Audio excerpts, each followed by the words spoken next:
Chapter 221, A Thought of Goodness. Your Highness, General Yan has explained to the young master that although the war is over, the city of Xinzhou may not be so peaceful. If you want to go out of the house, your subordinates must inform the guards to accompany you. I beg your pardon, Princess.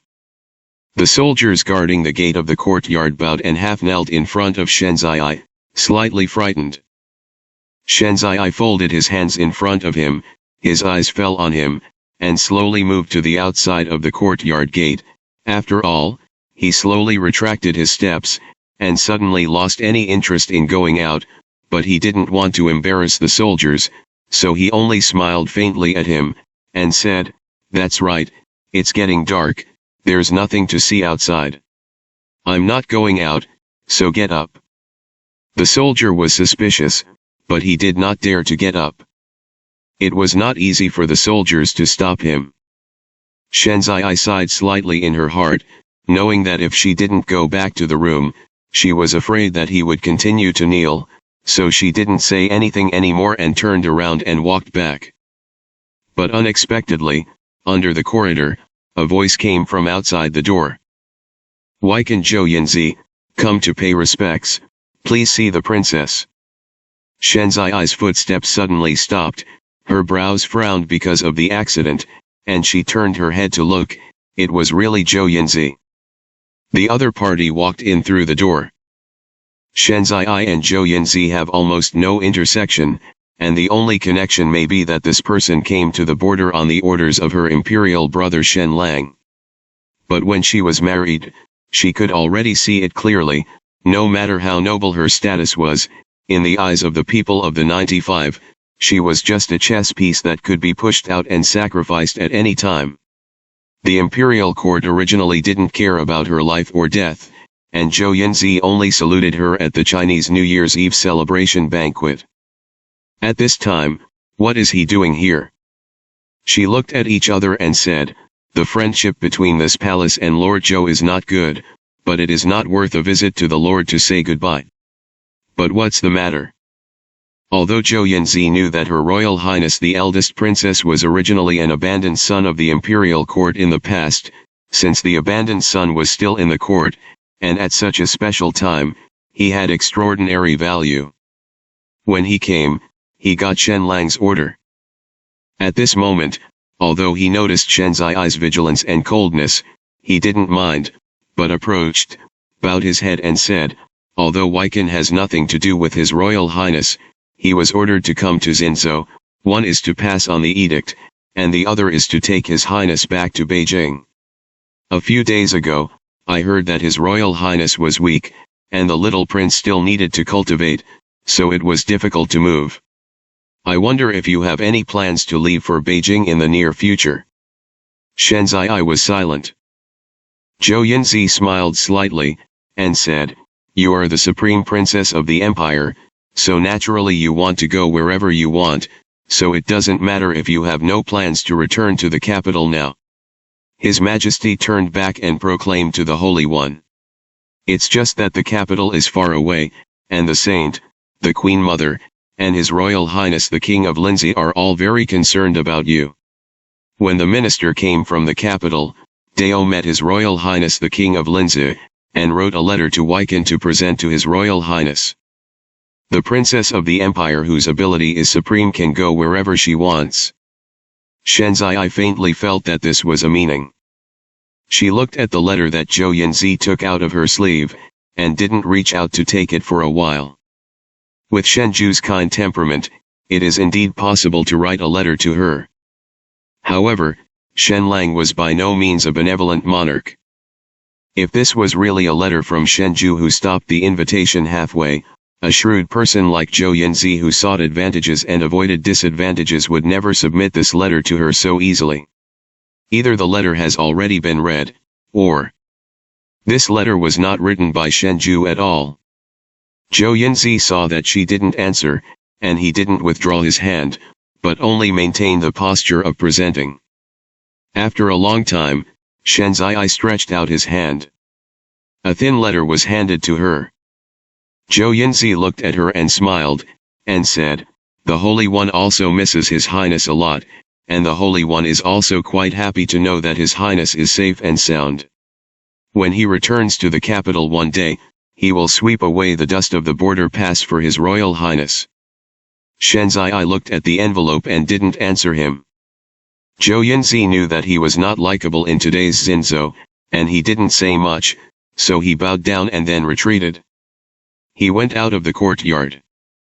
A few soldiers were still standing on both sides of the door. Shenzai stood under the corridor for a long time, looking at the gradually darkening sky above her head, and felt that the sadness of the past had not dissipated due to the suffering of the past 2 years, but had just changed her appearance, and it was still lingering in her heart. Man is a sword, I am a fish. Whether it's in the palace, in Tatar, or even in the Xinzhou city and the general's mansion. The weak are still chess after all. Asterisk. What is the situation in Xinzhou city? Zhou Yunzi has already explored quite clearly, and at this time, he can't help but sigh at Shen Lang's foresight and imperial skills. If the imperial court ignores Xinzhou, he will definitely rebel in the future. Can send him to not only bring this gang of rebels into an army, but also put the other party in a dilemma. Whether you return to the capital or not, you will fall into passivity. If you want to go back to the capital, you must go it alone. If you don't go back to the capital, Shenzai is a princess no matter what. How can she really let her move freely and unrestricted? It's just that along the way, I didn't dare to open the letter and read it. He secretly touched it several times, and it was obvious that there was a small hard object, which was not as simple as a page. Zhou Yunzi thought about it, thinking that his purpose of coming to Xinzhou had almost been achieved, except for one. For some reason, I feel a little uneasy when I think about it. He walked forward with his hands in his hands, and just around the corner, he saw a figure approaching in front of him. The eyebrows are delicate, quite calm, holding a few account books in his hands, moving his lips and pinching his fingers as he walks, as if he is counting something. Zhou Yunzi's footsteps stopped, and he arched his hand and said, "Miss Yu, it was a coincidence, and I met it again." Yu Fang was stunned for a moment, and then saw him. Her footsteps also stopped, but she didn't get too close. After all, the second girl had mentioned before, this person had to be on guard, and how many doubts she had, she should stay away, so she only said, "I've seen Lord Zhou." Zhou Yunzi glanced at the account book in her hand and said, "Looking at the busy house gate these days, your fellow boss seems to have bought a lot of things. Is this about to leave for Shizhong?" When Zhou was looking for the account book for Miss Yu in prison, he didn't expect the girl to be so powerful in the future, and he was really unseemly. Back then, it was indeed a lot of hard work for Zhou Yun's care. Yu Fangyan was pure and kind-hearted, and it was not good to be cold to this person, and his face eased slightly, and he smiled and said, "It's just a small business like tea and cloth, and Xinzhou's products are not very rich, so it can't be done well." Zhou Yunzi just took the opportunity to greet him, but when he heard the word tea, he somehow suddenly remembered that on the tower of the city gate that day, Zhang Xuning talked to him about making tea with his mother. The other party's expression that day always made him feel inappropriate. At this time, his eyes flashed slightly, but he turned to Yu Fang and said as usual, "A lot of the tea I drank in the capital was shipped from the Chamber of Commerce where Miss Yu was the president. How can it be regarded as a small business? I heard that some teas are even better than those in the palace." When it came to the palace, Yu Fangyan didn't dare to accept it at will, for fear of getting into trouble, so he hurriedly said, "You said that you are joking. The quartet tea matter, the best tea is always left for tribute first. Even if we are the merchants, we have to wait for the time for the state capitals to pay tribute before talking to the tea farmers. Sometimes the people from the state capital come late, and they are waiting for them to pick up the top batch of tea first, and they don't dare to trespass." At this moment, the corners of Zhou Yunzi's eyes twitched slightly. When the time for the state capitals to pay tribute has passed, He finally remembered what it was on the gate tower that day that made him haunted and restless. It's he who shows his flaws. Zhou Yinzi's heart sank. Yu Fangyin didn't notice it yet, and said softly, Xinzhou is really busy this time, and he can't spare time. If he goes to the capital one day, he will come to visit, and thank Lord Zhou for his kindness back then. After saying that, she bowed, and was about to walk forward. Zhou Yin didn't speak at first, until he said goodbye to her and the two of them had already passed by. He turned around as if he suddenly remembered, and said, Did Miss Yu also buy a lot of local tea from Xinzhou this time?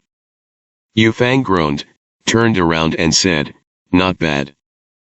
Zhou Yinzi laughed, as if he was a little embarrassed, and said, I'm a big old man and I don't know tea.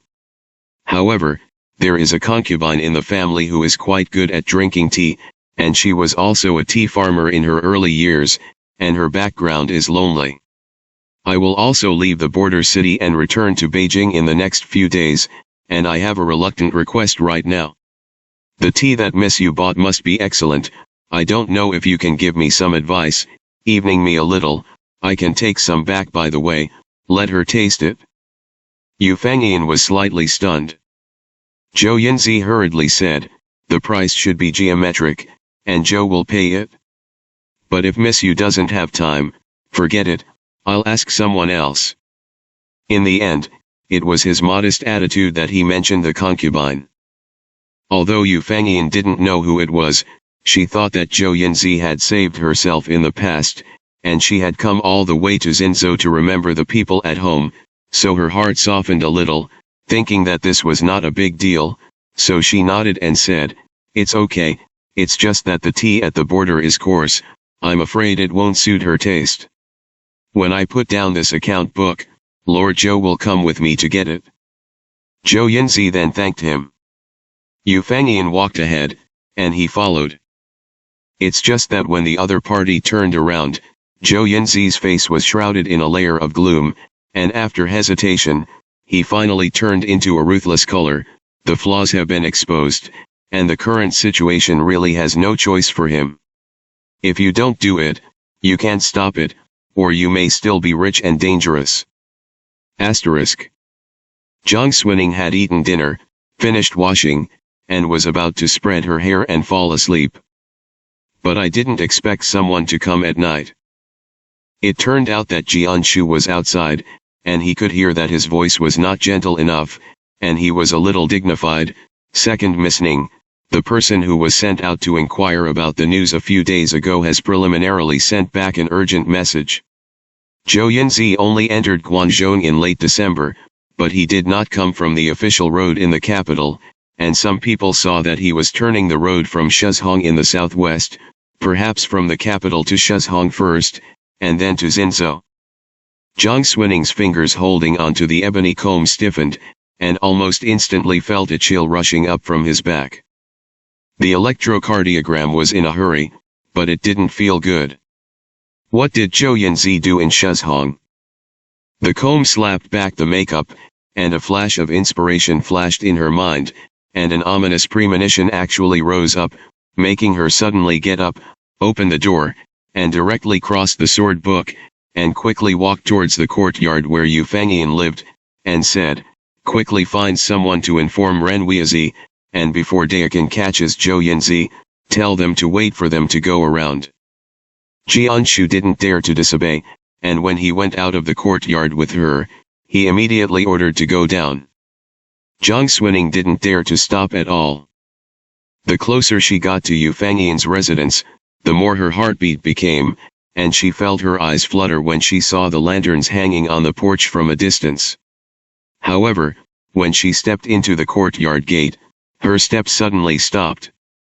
In the dim courtyard, there was a faint smell of blood. Dayakan had just come out of the door, as if he was going to rush outside to find someone, but at this moment he suddenly stopped and stood by the door. He had a bloody streak on his cheek, and his hand was still tightly clasped with the blade that had not been put down, almost with a sense of panic. He saw Zhang Xuning.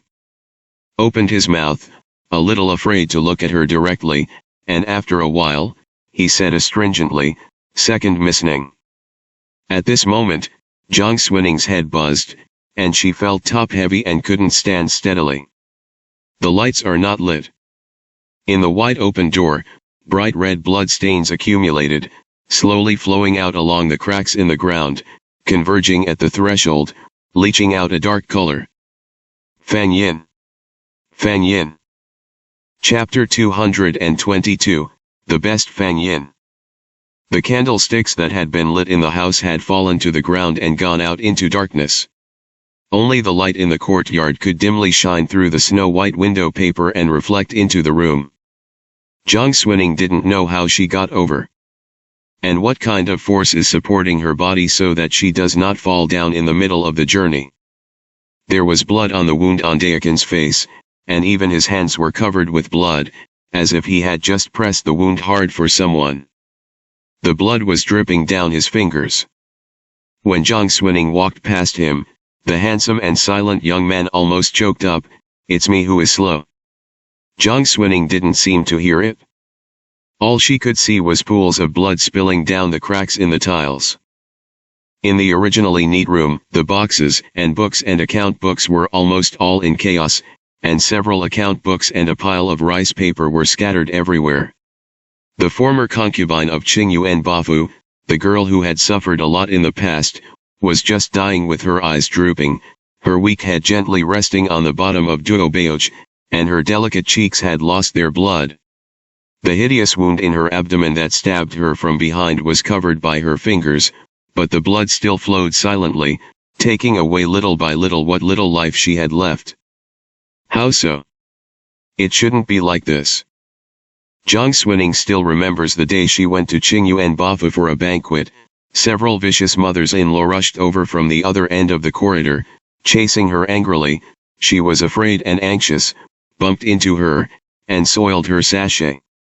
The tear that fell from her big, clear eyes reminded me of the dew on the tip of the draft. Cramped, soft, clumsy. But like that grass, insignificant, it has a tenacious life. Even when they were caught by the bad guys and pushed hard into the water, they were struggling hard, lapping the surface of the lake, splashing and rippling, stirring the water and wrinkling the sky reflected in it. After she rescued her, she once misunderstood her, thinking that she was unqualified and unmotivated. But she gave her a surprise. On the day she came out of the palace, she held the box containing the silver ticket and the sachet in front of her hands, and looked at her carefully and hopefully, but she did not know what kind of waves were set off in her heart. At that moment, it was the real beginning of Jiang Swining's rebirth. After leaving the capital for 2 years, almost Yu Fangyan was by her side. From Shizhong to Jiangnan. In the eyes of outsiders, she may be an unfavored Bafu concubine, a gentle young grandmother of Ren's salt farm, or even President Yu in the Guildhall who is sincere and trustworthy, but in her eyes, she will always be the stupid girl who is stubborn and digs out her heart and lungs when she decides.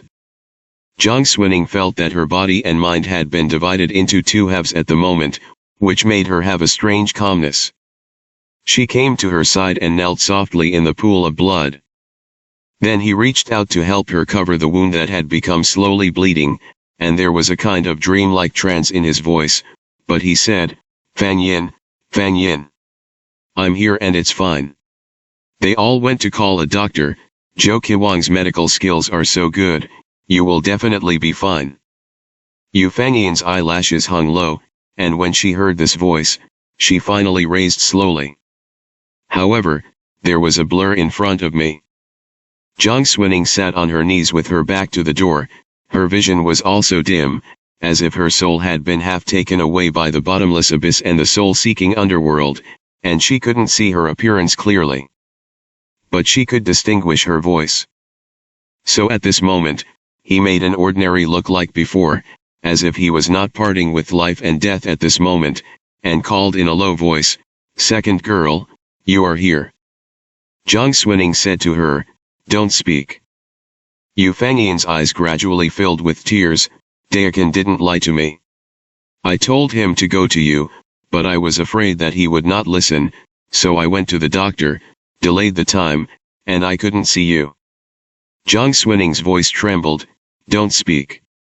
Her tears rolled down suddenly, moistening her dark eyelashes, revealing an unprecedented sadness. He took away the seal letter, the owner. He took our seal letter. The business between Shuzhong and Jiangnan must have gone wrong. Say no more. At this moment, the little fragile calm and calmness that Jiang Xuning had barely piled up before was finally broken by her clumsy stubbornness and interrupted her loudly. But then, his thin shoulders shook, and his voice fell as if he had been choked by something. I don't know if I'm saying it to her, or if I'm saying it to myself. She repeated it over and over again. It's fine. How can you have something? Salt works and chambers of commerce, there are still so many people waiting for you, and there are so many businesses to do, how can you have something? Good, don't talk, don't cry, Zhou Qiwang will be here soon. But as he spoke, his eyes turned red. Tears fell unexpectedly. She threw her head up as hard as she could, trying to hold them back and not make herself look so weak at such a moment. However, the pathos of impermanence is like the waves on the shore, lapping her wave after wave. She was not a stone on the beach, but a wounded waterfowl lying on the stone, constantly pressed down by the fierce waves, and the whole thing was submerged. The world seems to have lost its roots. She couldn't hold anything, and in the fight against the raging waves, she couldn't get anything, but blood-stained wings, broken fingers and claws, and the heaps of scars. Jiang Xuning couldn't restrain herself from crying. She stretched out her arm and hugged Yu Fangyin tightly in her arms, but she only felt the cold chill wrapping her, making her tremble. Don't cry, it'll be fine. Yu Fangyin bent her lips and smiled. Tears were hot like never before. Is obviously a person who is about to leave, but on the contrary, he has become the person who is relieved, trying to leave a little strength with his weak words. Fangyin was originally a person who would die, but it was the girl who saved me back and pulled me back from the palace of Hades. In the past few years of life, Fangyin didn't deserve it. God has mercy on you, so Fangyin met you. Girl, don't cry. Jiang Xuning couldn't cry. Yu Fangyin seemed to be brought back to the past by her own words. In her dark past, she has never seen such a bright and beautiful person, and she has never encountered such a bright and clear sky. I'm a person who has died once, and it doesn't seem to be terrible underneath, it's just a little dark, I don't see anything, I can't even see the black. Yu Fangyin raised her finger with some effort, as if she wanted to trace something in the cold void, but it was shattered. At that time, I seemed to have seen a person, she looked like me, and she looked at me all the time. Then you got me out of the water, and she disappeared in one fell swoop. I can't anymore. I haven't seen her. Her dark eyes reflected the glow on the window paper. Slowly turning, his eyes fell on Jiang Xuning's face. She seemed to be the helpless and clumsy girl again, and said in a light veil-like voice, "It's all my fault that I'm too stupid, obviously you warned me to beware of him, but I think he saved me." Jiang Xuning's hand around her tightened, and she held her shoulder hard, but she couldn't suppress the sudden heartache. Zhou Yinzi. If Zhou Yinzi hadn't been used, she would have had no way to save Yu Fangyin from her predicament and leave Beijing. But it was precisely because she saved Zhou Yinzi that today's Yu Fangyin would have suffered this disaster. Fate went round and played a big joke on her. She choked up and said, No, how can you be stupid? You have done such a big business, and you have come to Xinzhou, prepared grain and grass, even a powerful person like Lu Zheyin will be deflated when he meets you, and Ren Gongzi is full of praise for you. It's not your fault, you're not. No one is better than you. The pain of the past has gradually faded. Yu Fangyin felt that this moment was so wonderful, as if the whole person was rejuvenated, so she said with a little hope, Is it better than that person? Jiang Xuning looked at her. There was a dream-like trance in her eyes. Sometimes, I feel that you are not looking at me. Occasionally, you seem to be in a trance, as if you have seen someone else through me. I'm so scared, so scared, so scared that that person will show up and drive me away. I don't know how to do accounts, I don't know how to read, I don't know how to do business, I can't do those calculations, I'm afraid I can't help you, I'm afraid you don't want me, I'm afraid I can't compare to her. Jiang Xuning was finally stunned. Then tears rained down. In this life, except for the last time and Xiawei, she never mentioned the things of the previous life. Those are secrets that should be buried in the past. She never thought that when she saw the face that was exactly the same as Yu Fangyan in the previous life, and remembered Yu Fangyan in the previous life, someone would find the clue from her subtle demeanor. This girl with a hard life is so weak and sensitive, but she hides everything silently. She remembered the oil lamp that was lit in prison. I think of the old ledger under the lamp. I thought of the cowardly girl who grew up in the backyard of Bafu, and suddenly one day came to tell her that she wanted to make a fake marriage with Ren Weizi, so that she could escape the capital and plunge into the open world to do business. Jiang Xuning couldn't stop trembling. Her blood-stained fingers lifted up, trying to wipe away the tears from Yu Fangyan's cheeks, but instead of wiping them away, they left a shocking blood stain on the paleness. For the first time, she was so helpless. She hugged the silly girl tightly, like a sinner, and sobbed and confessed to her, "No, no. You are the best. It was you who let me know that I can help others, that I can play with fate. You are the one who let it all begin. I didn't save you, you saved me, you are the most benevolent bodhisattva. God give me another one, and I don't want it. You are the only one and the best one in the world, the best." Yu Fangyan laughed. It was a smile that bordered on satisfaction and happiness. In this gloomy darkness, there was a radiant brilliance, shining like the blazing sun and the moon. But it dimmed in an instant, as if the smile drained the remaining strength from her body and burned the only embers left. At the end of her life, she grabbed her hand hard. It's like struggling on the surface of that lake. She cried, "Girl, I can't bear it, I want to live. So much." However, even the strength of this struggle faded with the dim brilliance on her face. The pool of blood was still, cold. Just like the core of the overturned candlestick that was finally extinguished, Yu Fangyan, who had bloomed in this world, was also quietly extinguished. Zhou Qiwan came with a medical box, heard the movement inside, and didn't dare to come in. Ren Weizi's voice screaming could be heard in the distance. Lucien approached the door, and when he saw the scene inside, his body shook, but he was dizzy, step by step, and slowly retreated back. Jiang Xuning was covered in blood, kneeling in a pool of blood, holding the body that was gradually becoming cold. There was a silent darkness all around. The wind blew in, as if there were 11,000 devils hiding in the darkness, laughing strangely, satirizing the fate of mortals who thought they could control it, but in fact were at the mercy of God. But I was unwilling. I'm so unwilling. Why? Why are you at my mercy?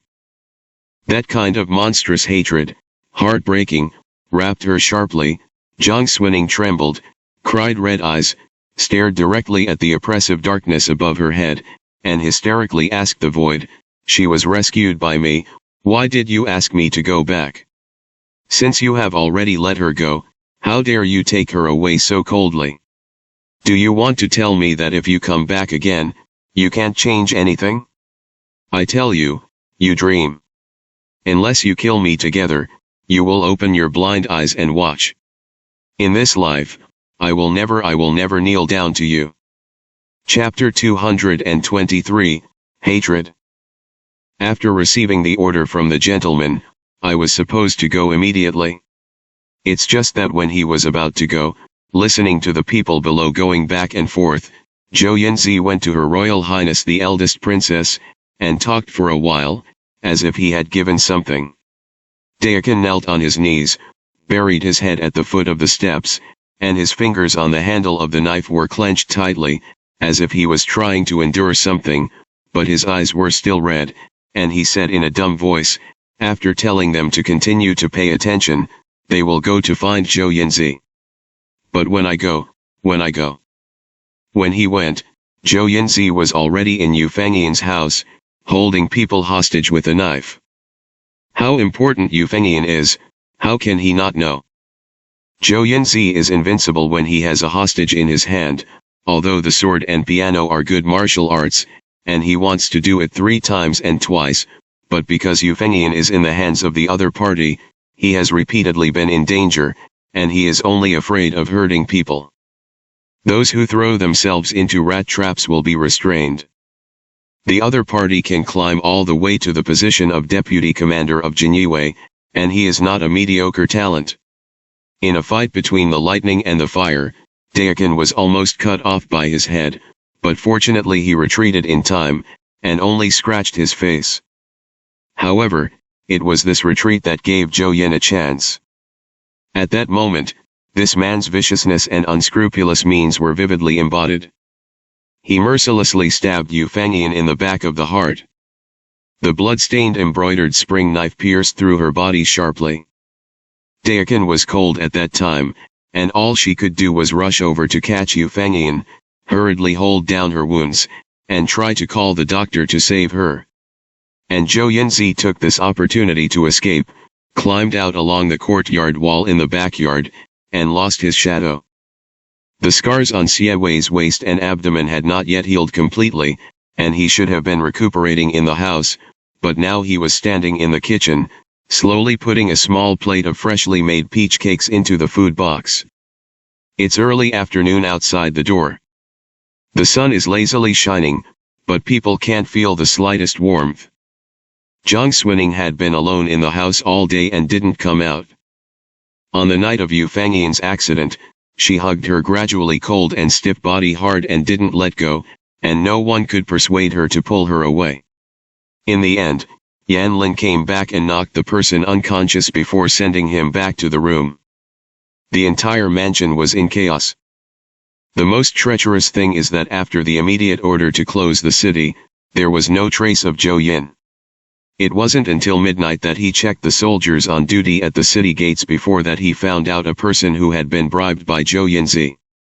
It turned out that after leaving the general's mansion, Zhou Yunzi did not delay for half a time, and went straight out of the city to flee for his life. People died. The murderer didn't catch it. The next day, the news of Shizhong and Jiangnan finally came belatedly, and it was reported that as early as half a month ago, Ren Salt Farm and the relevant chambers of commerce in Jiangnan were first imprisoned for participating in the rebellion. It's just that the other party is too quick and ruthless, and there are not even a few people left who dare to communicate the news outside. Second, Zhou Yunzi ordered the siege of the city to be on guard, strictly guarded, choked the official road, and almost cut off the news of going to the northwest, and the third is that the road is far away, and if the news is not sent in an urgent way through the imperial court post house, the ordinary news will have to reach Xinzhou, at least a month. And Zhou Yunzi also knows all this. The confiscation was left to Jinyue and the government to do, and he came to the capital single-handedly, acting a good show of hypocrisy and wrongdoing, waiting for the opportunity to attack Yu Fengyan and take away the seal letter, so as to obtain the rest of the wealth stored in the major money banks and ticket numbers. Such a thunderous means is Zhou Yunzi on the surface, but there must be the support of the emperor behind it. But Zhang Xuning woke up, and after listening to the report, she just said blankly, "Got it." She kicked everyone out, only closed the door, and didn't want to see anyone, and didn't want to hear any news.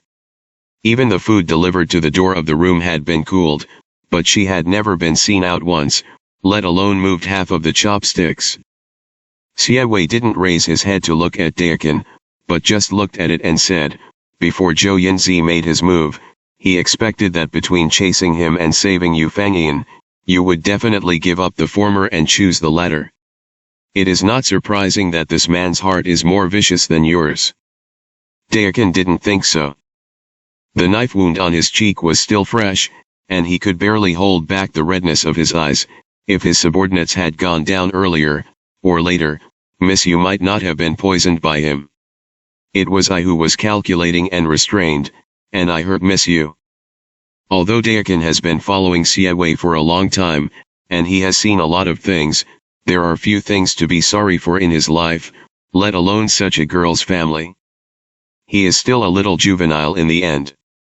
Anger and guilt all poured in, so overwhelming that he couldn't raise his head, and even shed tears. He didn't care about wiping hard, there was only a suppressed ruthlessness in his movements, and he looked particularly embarrassed. Siewei raised his eyes and glanced at him, sighed softly, but said, "You're not wrong, don't kneel." The sword book next to him is not used to his rare appearance. He stepped forward and tried to pull him up, frowning and reprimanding him. "What is there to cry about?" Siewei only said, "Arresting the murderer and sacrificing the dead is the way to make amends." Dayakan refused to get up, only gritted his teeth and said, "Dayakan is willing to die for service." Siewei closed the lid of the food box. No matter how the two of them tossed, he slowly walked past him with the food box, and only said lightly, "Wait for some time, wait for Ning Er to explain. It's just that when I took 2 steps out, I couldn't help but stop." He turned around and asked, "How is Lucien doing?" Jianshu was stunned for a moment, and only after a moment did he whisper, "Look at the appearance of a person who has nothing to do, and bury it in the room all day long to manage the military expenditure accounts." Yesterday, there was a bookkeeper below who said that he had miscalculated several times. Siewei was silent and didn't ask any more. He carried the food box and walked to Zhang Xuaning's yard. The injury has not recovered, and the pace is not big or fast. When I arrived in the corridor outside the courtyard, I happened to see Shenzai. Although this princess was rescued, but could not return to the capital for the time being, wearing a light-colored plain clothes, standing quietly under the flower stand that had just sprouted spring buds, looking towards the courtyard, but there seemed to be some smoke and rain in her eyes. Siewei's footsteps stopped. He also glanced at the courtyard, and then said, "Isn't your highness going to take a look?" When Shenzai saw him, she was silent for a long time and said, "Don't dare." Siewei said, "Ning Er came to the border in order to save the princess. Yu Fangyan followed Ning Er, but now the people are gone. His Royal Highness feels uncomfortable, so he doesn't dare to see it, right?" Shenzai actually heard a thorn in the words. She stared at Siewei. Siewei was very bland, and he didn't seem to take life and death to heart, but said, "If Siamao is his Royal Highness, he will toss and turn and can't sleep. Standing here doesn't change anything. If your highness is fine, the spring is cold, so don't stand here to blow the wind, so as not to hurt your body." He walked down the steps. Shenzai looked at his back, not knowing if that trace of hostility was her own illusion, but at this time, she didn't even care about Siewei's identity. So he asked very bluntly, "Is Mr. Xie jealous of me?" Siewei didn't smile or answer, but walked forward with his eyes. The maids were all trembling and waiting outside, in case Zhang Xuaning inside suddenly had a summons. The food on the table has long since cooled. The door was still closed, and there was no sign of opening, and it was very quiet inside. In fact, the door was not locked and was not tied from the inside. It's just that no one dares to disturb her. Siewei didn't need to look at those maids to know what the situation was, walked forward with the food box, and slowly pushed the door open. Great white heaven, Yasato dismissal enough darkness. A somewhat dazzling light gradually expanded with the creak of the door opening, and fell on the cold ground.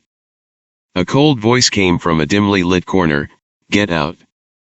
Siewei heard it and was not angry, but after walking in, he turned around and closed the door again. He carried the food box and traced the source of the sound to her. Jiang Xuning leaned against a wall and sat on the ground in a dimly lit corner, her arms loosely half-hugging her bent knees. When she heard the sound of approaching footsteps, her expressionless face suddenly crossed a deep anger, and when she raised her eyes, she was about to have a seizure. However, it was Xie Wei's figure. Her cheeks were so pale that they were almost transparent, her body was as thin as if she could be blown away with a blow, her bloodless lips were fragile, and her eyes were astonishingly dark because of the thinness of her cheeks, like the light of a knife in the night, which could penetrate people's hearts. Jiang Xuning looked at him. "What are you doing here?" Xie Wei put down the food box on the table, took the plate of peach crisp and put it in front of her, and only said, "Let's eat something." He wanted to sit in front of her. But the wound on his waist and abdomen had not healed yet, and he couldn't sit down, so he gently stretched out his hand, pulled a chair from the side, sat down next to her, and said to her, "Zhou Yinzi ran away, I'm afraid I won't be able to catch it for a while, if you starve to death first, it will be a joke." Jiang Xuning noticed his movements that were a little sluggish compared to before, and said calmly, "You don't want to die." Xie Wei said, "Ning Er, sometimes it's not people who want to stand on the top of the mountain and climb the cliff, it's when they go all the way to the end that they know that it's the cliff. The things of the world are the sand and rocks behind you, and the wind that destroys the withering and decaying. Either stand still and let it devour you, or be forced to close your eyes and jump into the abyss. Even if you wanted to, there was no other choice." Jiang Xuning blinked. "Why is it me? Why is she?" Xie Wei raised his hand, his fingertips touched her cheek, and pulled a strand of messy hair from the side behind her snow-white ear. "The sound is like a mountain after the rain, and there is a hazy silence," he said. "A man's life is a constant loss. Not so, there are also that. You can't hold on to what you've lost, that would make you lose what you have now. Jiang Xuning at this moment is so fragile. It was as if it would shatter if it fell to the ground. His movements were so careful that the sleeves of his robe didn't even stir up the dust floating in the air. She felt like a porcelain vase filled with hatred and anger, unwillingness, and pathos. Obviously there was a collision inside, but on the outside it looked as cold as a layer of dead ashes. There are so many things in the world that are confusing. She looked at Xiejuan, but she remembered the past at all out of place, and then asked, "I said that you killed me that day, why didn't you ask me about it?" Xie Wei looked at her with his eyes and said slowly, "I don't want to know." Jiang Xuning smiled faintly, "You are so smart." In fact, that sentence is not fair to Xie Wei in this life. She knew it, but it wasn't something she could control. Because she is Jiang Xuning, who has experienced 2 lives, what happened in the past can be erased in other people's hearts, but it cannot remove the scars in her heart. Xie Wan was always a keen person. Many things are aware of the clues and can be guessed, but they may not necessarily be broken to the end. As the saying goes, it's rare to be confused. He's not the same as Zhang Sha. Zhang Sha felt that if 2 people wanted to be together, if they had secrets, they wouldn't be able to last long, but Xie Wei was too smart, so he was willing to be confused, and having a secret was no obstacle to him, or even just a trivial matter. He only asked her softly, "Do you want to say?" Jiang Xuning said, "I don't want to say it." She leaned back slowly, leaned against the cold wall behind her head, blinked, but remembered a long, long time ago, and said to him quietly, "Actually, since I was young, I hated you the first time I saw you. You are dressed in white, holding the piano, and you look like a sick ghost, and you look down on people, but you don't resemble those people at all, and you are not at all different from me. The most annoying thing about you is those eyes. It seems that everything is known, everything is clear, and I even feel that you are taking pity on me. You let me know how different people are, and put me on this side of the chasm. I'm nothing, and the closer I get to the capital, the more I'm afraid, and the more I hate you. Later I really thought that if I were given another chance to go back to that time, I would take your knife, smash your harp, throw you in the wilderness, and let the jackals of the mountains eat you. A tear rolled down from the corner of her eye. Siewei slowly reached out, grabbed her, let her lean on his lap, and said in a low voice, "You should have done that." Her tense body finally trembled slightly. Jiang Xuning still showed all her weakness in front of him, but she only stared at a fixed point in the void and said, "You are a very bad person." Siewei said, "I am." Jiang Xuning cried for a long time. Siewei also listened to it for a long time, and then said slowly, "Sometimes you can't be a good person, and it's not bad to be a very bad person. You have to feel that you can become a different person, so that you can really become a different person. Break down the barriers you have set for yourself, believe first, and then do it. Either be crushed or come over. Luck always goes to the few, and God doesn't favor us so much. Ning er, hatred, sometimes a good thing." Just as he wished, she could believe they could be together. "Go and break down that barrier." Jiang Xuning raised her eyes to look at him, and when she bent her lips, she was not without mockery, but after that, she only left a deep sorrow and floating sadness, and asked, "Xiejuan, is this how you came through in this life?" Siewei nodded lightly, "Yes." He lowered his eyes and thought, "This is how he used to come." Chapter 224, The Chaos of the World. Jiang Xuning did think about it. If she is a bad person, she should prevent it before it happens, and stop the danger of infancy. Since he knew that Zhou Yin had done evil in his previous life, why didn't he dare to get rid of people early before he became great in this life, so as not to have today's calamity? But if she is really a wicked person, how can she save Yu Fangyan? If you save Yu Fangyan, it proves that she is not a bad person. Is not a bad person, and he does not remove a person from mistakes that he may make in the future before he is still guilty of them. So after thinking about it, it turned out to be a dead end. She's such a person, so it's bound to happen to her. If you have to get to the bottom of it, or maybe it is. She's not strong enough. But if that's the case, things in the world don't make sense. Was the marriage between Xiao Yan and the two clans not strong back then? Xiejuan had a deep blood feud and endured humiliation and dormant for more than 20 years. Were Shenlang and Shenju not strong enough in their previous lives? Once the court was subverted, he died in the palace, or died of illness and death. Whoever is strong, it is only strong for a while. The east wind overwhelms the west wind, and the west wind overpowers the east wind. No one can really be stronger. How can the truth of the world be judged by strength and weakness? Before leaving, Siewei seemed to see the confusion lingering in her heart, and only said lightly, "The truth of the world should not be judged by strength or weakness. However, without strength and weakness, there is no reason.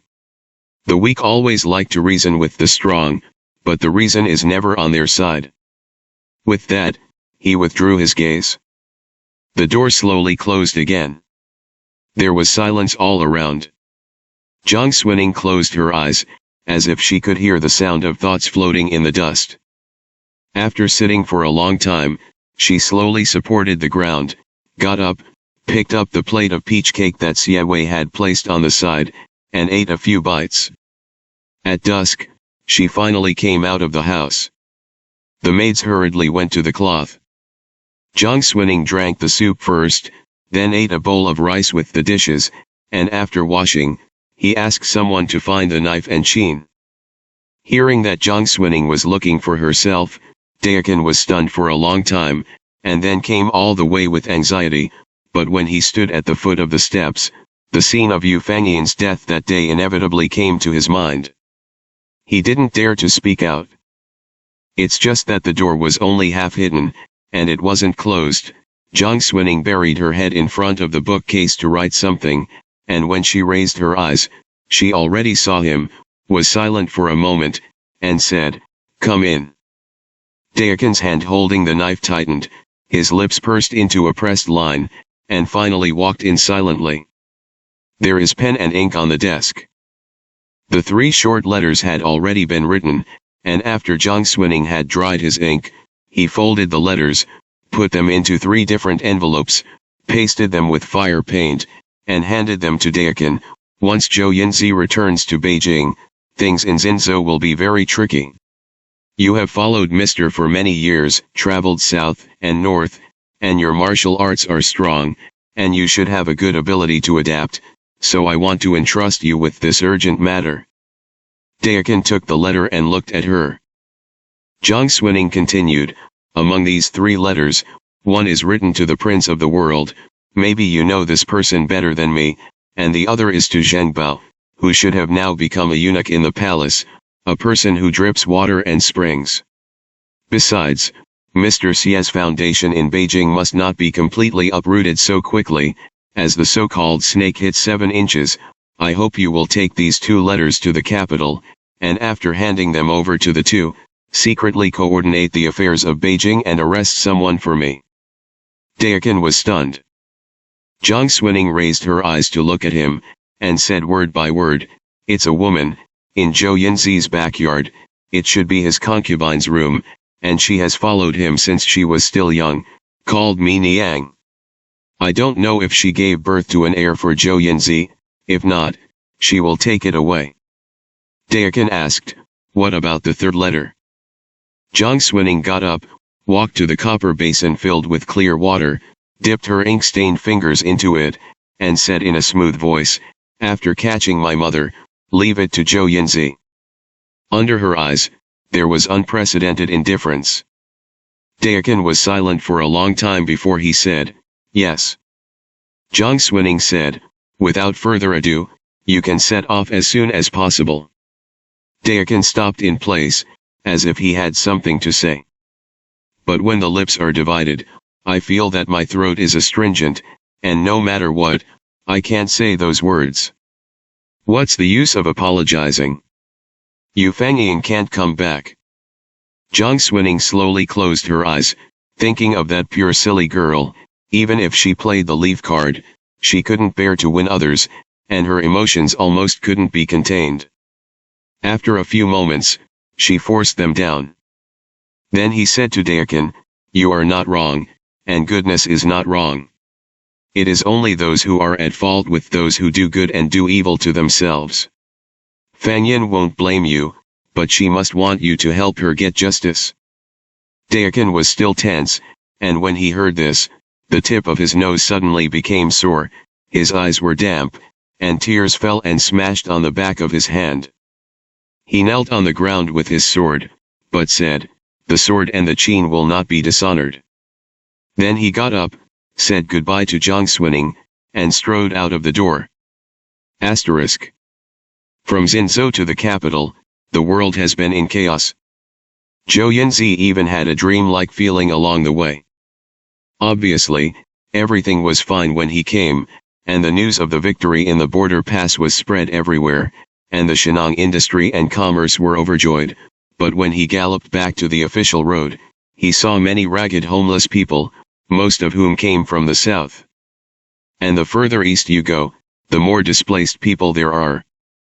Finally, the day before entering Beijing, he felt that he was safe, and the people on the Xinzhou side couldn't chase him even if they wanted to, so when he changed horses in the post house, he asked, "This official came back from Xinzhou all the way and saw countless homeless people in the road. What happened?" It was rare for the post house to receive such a big official, so he was afraid that he would not be well served, so he hurriedly said flatteringly, "Hey, you went to the border pass before, I'm afraid you haven't heard of it yet, right?" Zhou Yin's heart jumped. "Do you want to rebel?" Yi Chen didn't dare to say it. He got closer, and smiled. "The lower officials don't dare to say it. Those homeless people outside are all spreading like this, and they can't tell where the rumors came from, so they were so frightened that they ran to the north. Zhou Yunzi's face suddenly turned cold, and he grabbed the reins with one hand, using such force that the rough edge of the reins almost fell into the palm of his hand. Yuchen was frightened by him. Zhou Yunzi didn't say much, and after changing horses, he didn't even have the intention of stopping and resting, and directly urged the horse to go to the official road and arrive in the capital at dusk. The first thing to do is to go home. Under the service of the young lady, she didn't care about answering her words of concern, changed into a clean court dress, took the seal that was not stained with blood but seemed to be blood, and immediately entered the palace to meet her. When people arrived at the gate of the palace, they met the son of Dingfei who came out of it slowly.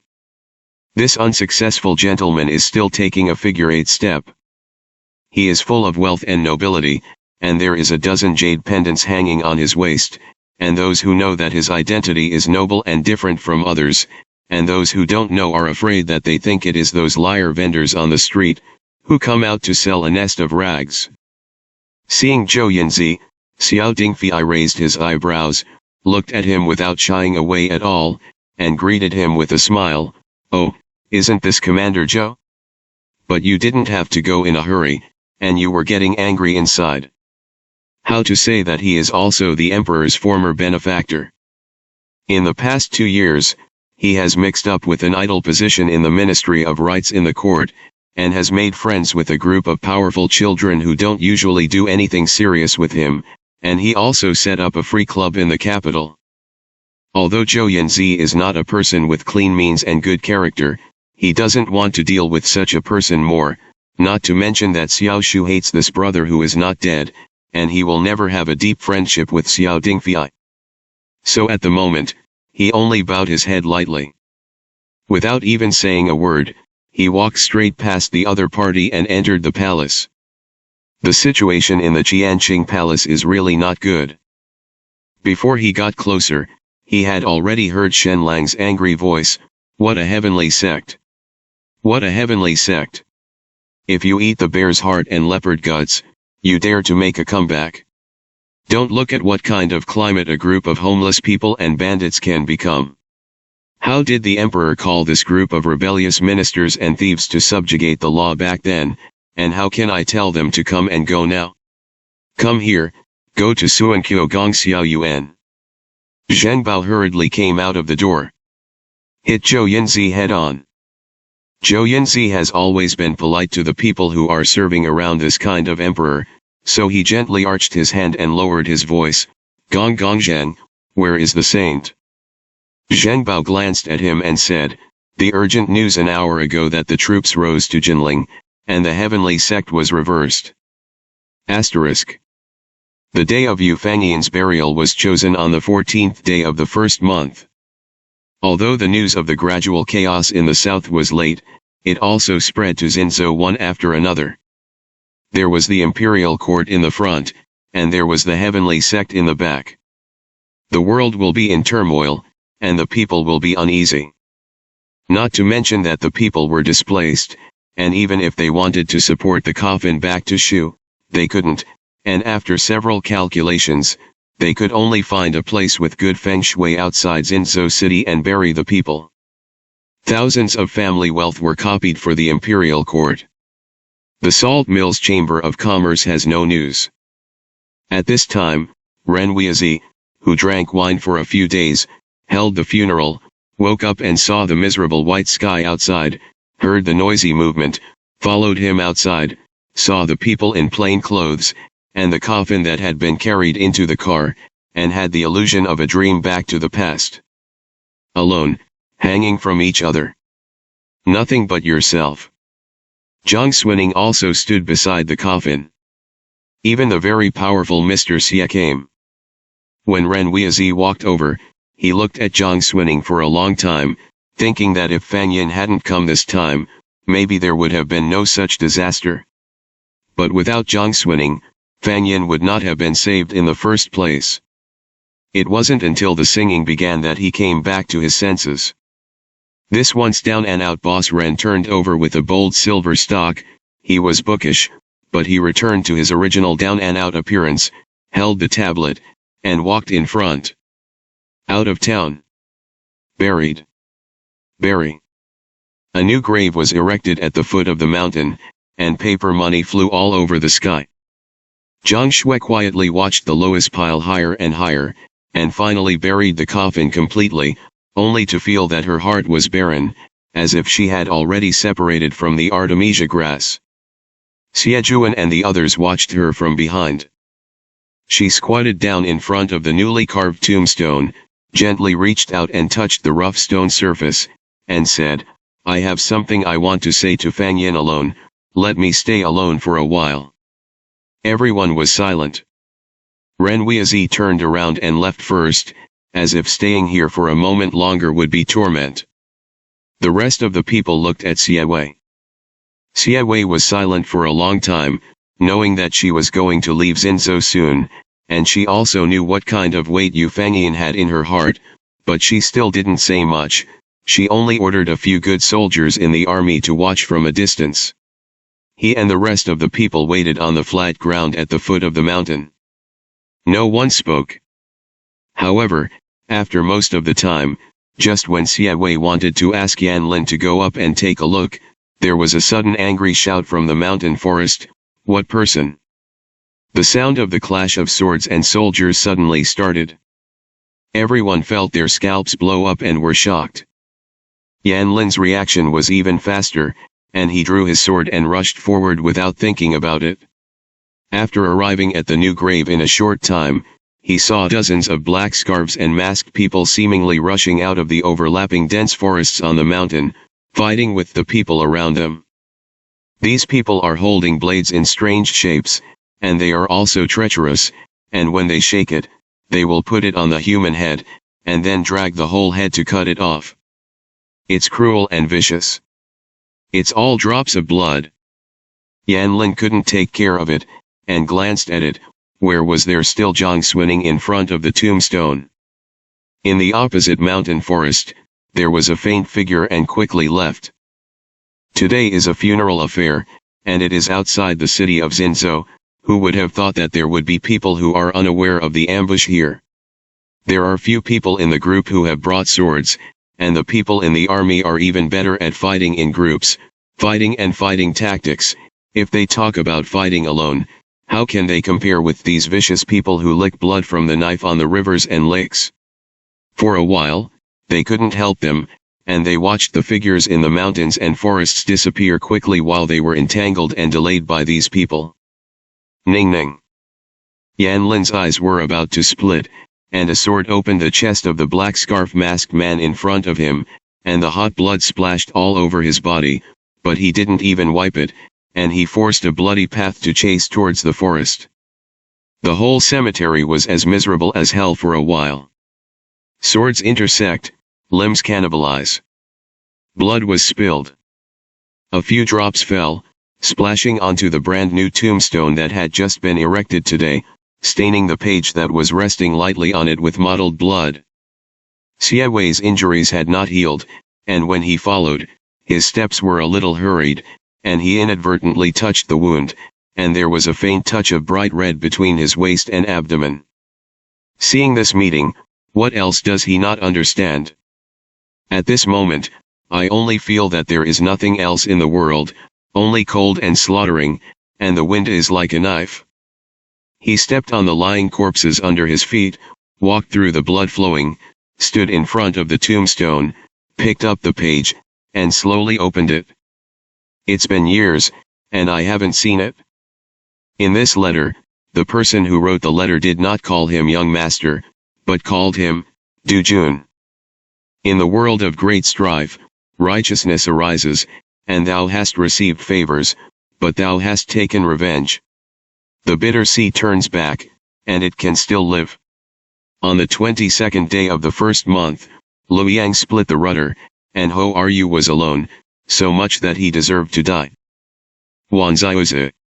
His face was pale, and he laughed steeply, but the back of his hand holding the page had faint green tendons, and he said slowly, I was worried that I couldn't find you, so I sent it to the door myself. Chapter 225, Wanzaiuzi.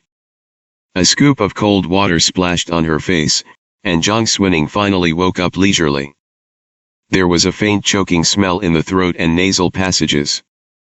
She coughed twice in discomfort, and when she tried to reach out to cover her mouth, she found that both hands were tied behind her back, tied to a cylinder 1 foot in diameter. The rope was a little rough, tied so tightly that it had worn away from the skin on her wrists, leaving a few deep red marks. Drops of water fell from her long eyelashes, blocking her view. She blinked with difficulty, and her vision slowly turned from blurry to clear. A somewhat simple room, with wooden windows and wooden floors. The door is black and full of people, but there is a table in front of it, a tea table, and a white-haired old Taoist in a blue-gray robe is sitting on a chair with brocade cushions next to him, looking her up and down. When a young Taoist boy on the side saw that she was awake, he threw the water scoop back into the bucket in his hand, and retreated to the old man's side and stood with his head bowed. Jiang Xuning finally remembered. It had been several days since she was arrested, and the other party and a group of masked people suddenly rushed out of the forest, and she didn't have time to shout, and someone covered her mouth and nose from behind with a towel dipped in a choking potion, and she passed out in a few moments. She woke up several times in the middle of the way, all in the carriage, and was woken up by these people and told her to eat. But she is very strictly guarded, and she is often fascinated again as soon as she finishes eating. The whole person was groggy. When she woke up, she shook her head as if she was shaking the paste. It's just that when she saw this old man, she suddenly woke up. And not only because she had never seen this old man before. What's more, when she woke up now, she was not in a carriage, but in a room, and tied herself to a log post, presumably to interrogate her. Although the old man also wore Taoist robes, he was different from Xiejuan. Xiejuan's Taoist robe is used to wearing by literati hermits in the world, although it is improved according to the shape of Taoist robes in the Taoist temple, it can never be embroidered with Tai Chi or gossip. This old man is wearing a gossip pattern embellished on the edge of the sleeve robe, plus his hair is tied into a bun on the top. He is tall and thin, the cheekbones on both sides of the cheeks are high, the eye sockets are slightly sunken, but the eyes are shown and restrained. His little finger has a nail. Although the person is old and thin, there are not too many wrinkles on his face, as if he has a skill in rejuvenation. A young woman with a delicate figure, looking at only 20 or 8 years old, wearing a garnet red gauze skirt, I don't know if it was intentional or what, her clothes were slightly messy, her chest was open, revealing the whole neck and one side of the fragrant shoulder, and she only knelt obediently at the old man's feet and gently beat his legs. The old man's hand slid down her neck.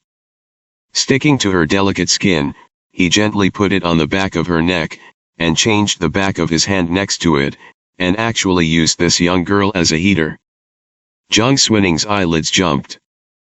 The old man's eyes stopped at her, carefully examined her subtle expression, and saw that although she was awakened by cold water from the power of the drug, she only looked around once, and did not panic, and couldn't help but say, "The little girl is very calm, and she deserves to be looked down upon by him." Jiang Xuning didn't know who he was talking about. But look left and right, there are people with knives and swords inside and outside, and there is no shortage of people wearing regular clothes and robes, but only this old man is sitting alone, and the little beauty is beating her legs.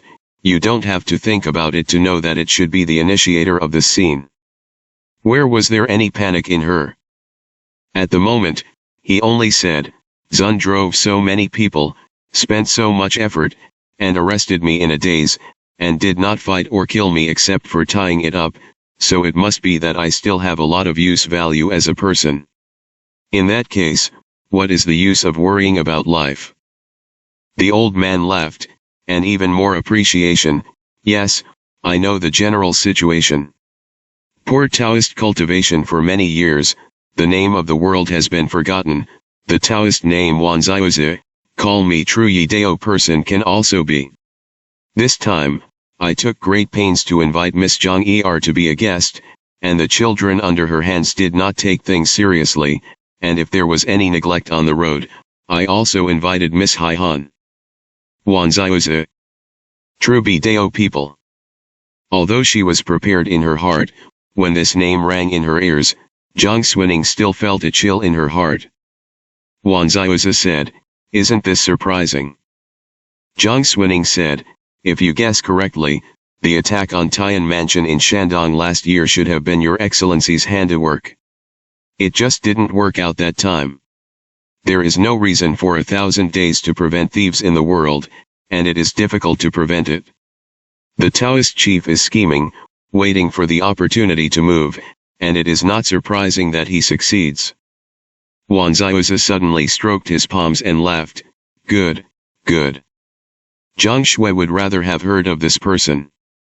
Although I had never seen it in my previous life, and I don't know what the other party would end up with, more than 20 years ago, I united with the Pingnan Wang party to attack the capital, killing half of the capital and dying blood, and even the royal family was almost destroyed, which can be regarded as a strong stroke in the history of rebellion.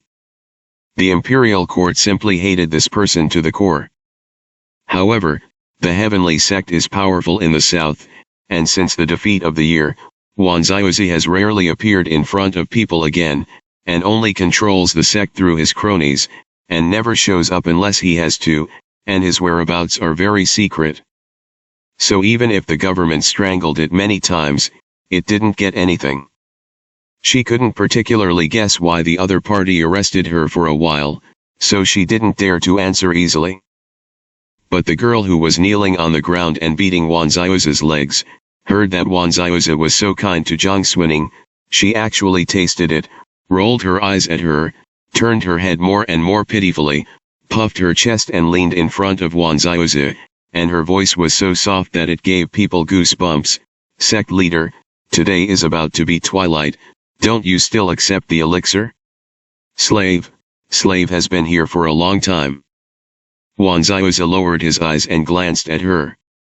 The young woman flatteringly took out a purple-red pill from her bosom and handed it to him. This pill is made with a lot of effort, and it is taken by Wanzaiuzi every day. As for the effect, Wanzaiuzi also touched the woman's face before taking out the small pill and putting it in his mouth and taking it. Zhang Xuning looked at it, vaguely aware of the relationship between the two, and saw a chill.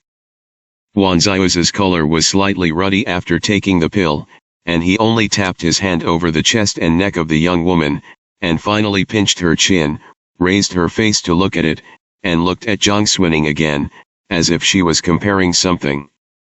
The woman was very sour. "Isn't the slave beautiful?" Wanzaiuzi was fine, but after this sentence, somehow, his face instantly became gloomy, and he actually pinched the woman's chin and pushed it back, and said coldly, "You are also worthy of her." The woman was so aggrieved that she shed tears. Wanzaiuzi seemed to be about to have a seizure, but looking at her pitiful appearance, he gently reached out and patted her cheek, as if he was treating a plaything, but suddenly returned to his previous plain tone, and said, "Du Jun made an exception, and if you look at her, she is naturally much better than you." The woman bit her lip, but looked at Zhang Xuning for a moment, as if she couldn't believe it, and even showed a little stronger jealousy than before. Even the surrounding congregation suddenly made some noisy noises. The eyes on all sides seemed to suddenly fall on Zhang Xuning. There is surprise, there is exploration, there is the incredible. Zhang Xuning's whole person was a little unpleasant, not that she had never seen the world and was frightened by this little scene, but she felt that these people looked at her differently than before, as if they were looking at someone she had never seen before. After listening carefully, some people vaguely said, "Mr. Du Jun actually found someone to cultivate, and this woman is so capable."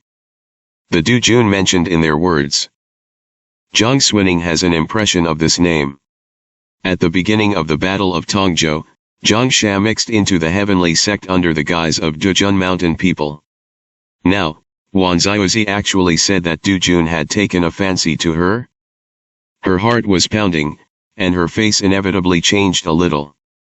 Wanzioza saw this in his eyes. He suddenly realized something, and his white eyes slowly turned.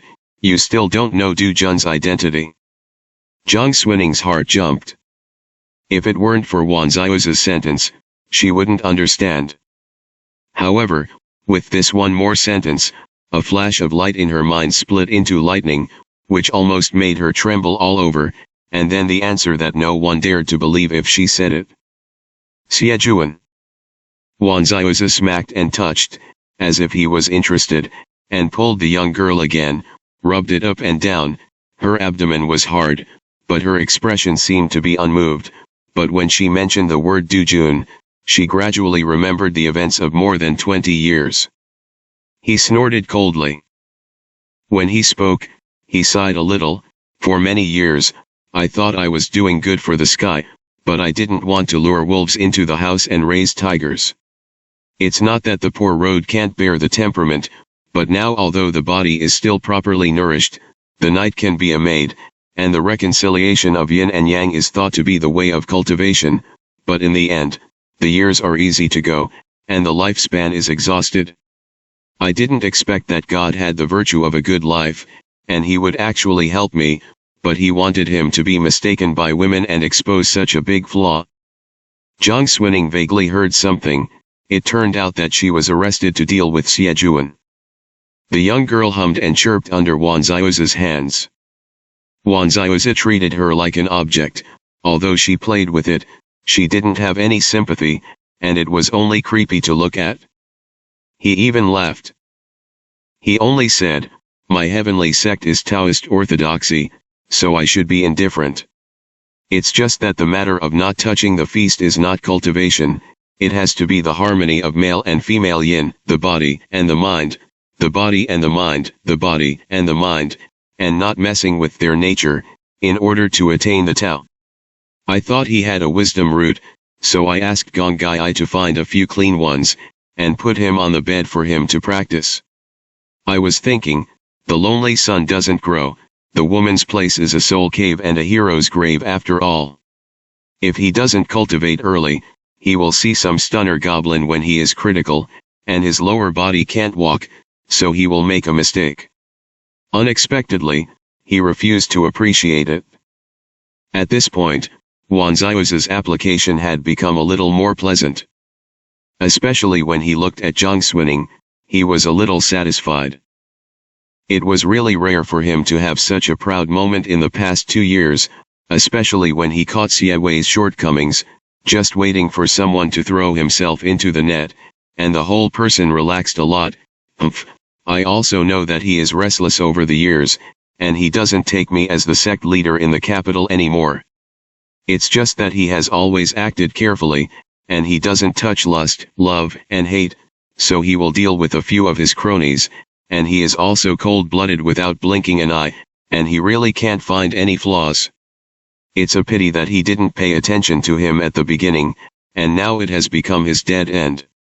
Such a powerful person, after all, did not escape the word love and was planted on a woman. God is helping me and wants me to ascend to the great treasure and dominate the world. Jiang Xuaning listened to this bad old obscenity, and her face was a little worse. Thinking of being in prison, but I don't know how much trouble I have to bring to Xie Wei, Yanlin, and others, I can't laugh out loud. Wanzioza seemed to be deliberate, and asked again, "He was stabbed by you and didn't fight back, presumably because he was accompanied by you to cultivate, which is very interesting, right?" Cultivation. The corners of Jiang Xuaning's eyes twitched slightly, but she didn't hear it. Instead, he said, "There are monks in the palace who use mercury to refine the pill, and they are dedicated to the Son of Heaven, which can make people return to the time when they were young and strong. If the head of the sect is worried about his young age, he can give it a try." Ha ha ha ha. Wanziozi actually raised his head and laughed out loud, not moved by her words at all. "The dog emperor has obtained the pill offered by the demon Fanji, and his life will not be long. Little girl, don't you know that mercury is highly poisonous? Taoist cultivation is the way to maintain health, and it is natural to warm and replenish. If you want to see me die after taking pills, I'm afraid it's not possible. Jiang Swining, the leader of the cult who is engaged in health preservation, in this place where there are mercury pills, is really a clear stream. She was convinced. Wan Ziozi glanced at the sky outside that was gradually darkening, and only said, "There are only 2 hours left, if you don't come." He looked back at Jiang Swining. Jiang Swining scolded secretly in her heart, thought about Xie personality, and didn't even bother to roll her eyes over the sect leader, and only said, "Don't worry, Xie will definitely come, but he will definitely not come alone. If I am the head of the sect, it will be too late to pack up my things and run at this time." Wan Ziozi's pupils shrank slightly, as if considering her words. After a while, he smiled and said gloomily, "I want to see it too." The two did not speak again. Jiang Swining said this, but it was only based on her understanding of Xie Wei in her previous life, as well as the intersection with Xie Wei in this life, and she didn't really have a bottom in her heart. She'd seen what it was like when the man was crazy. It's not impossible to really do something single-handedly and go deep into the tiger's den. It's just that he fell into a trap. Not only can't he save her, but I'm afraid that the two of them will fall into a general predicament. She prayed in her heart that Xie would not appear. If you wait until the beginning of the hour, you will not see anyone. Manjiko's complexion is getting worse and worse. Seeing that the sound of the 3 o'clock change was about to ring, a rush of footsteps sounded outside, and a Taoist boy bowed his head outside the door to report, "Sect leader Kikai, Mr. Du Jun is outside the rudder, please see you." The Xinzhou army has not moved, and no one has followed along the way, and it is indeed a solitary return.